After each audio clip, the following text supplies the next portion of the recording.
Look at this 4-element array. Your goal is to find the product of every element inside it, excluding the currently selected element.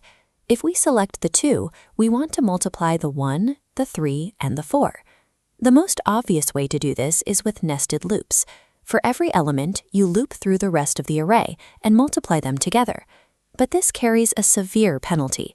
It drops you right into an O of n squared time complexity, which is too slow and fails the interview constraint for this problem. You might try a math trick. Multiply everything together to get a total product, then divide by the current index. But if the input array contains a 0, dividing by 0 breaks the logic entirely. Because of that edge case, the rules strictly forbid division. Raw iteration is too slow, and division is banned. To get around these constraints, we need to trade a small amount of extra memory to pre-calculate our values before we assemble the final answer. Let's look at that array again and pick an index in the center. The product of everything except that element is simply the product of all elements to its left multiplied by the product of all elements to its right. We'll split the calculation into a left pass and a right pass. To start, we create an empty array specifically to hold the left side products. The very first element in our input array has nothing to its left. To account for this, we initialize the first slot of our left array with a 1. Now we iterate left to right. We take the previous value in our left array, multiply it by the previous value in the input array, and store the result. We repeat this process, dragging a running product across the entire length of the input. By doing this, we bypass the need for nested loops.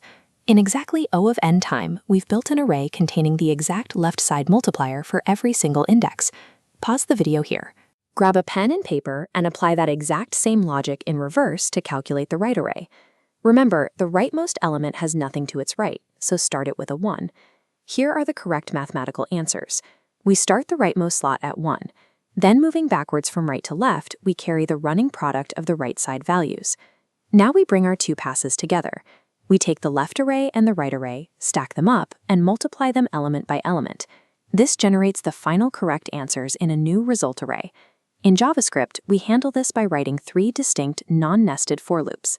The first builds the left array, the second builds the right array, and the third handles the final multiplication step. This logic successfully hits our O of n time constraint and avoids division. But creating 2 brand new reference arrays forces us to use O of n extra space overhead. We can optimize this. To eliminate the extra arrays and achieve O of 1 space complexity, we skip creating a dedicated left array and calculate those left pass values directly inside our required result array. Then, instead of building a full right array, we track the running right side product using a single integer variable. Our final JavaScript code runs 1 loop to build the initial left pass. Then we run a second loop backwards.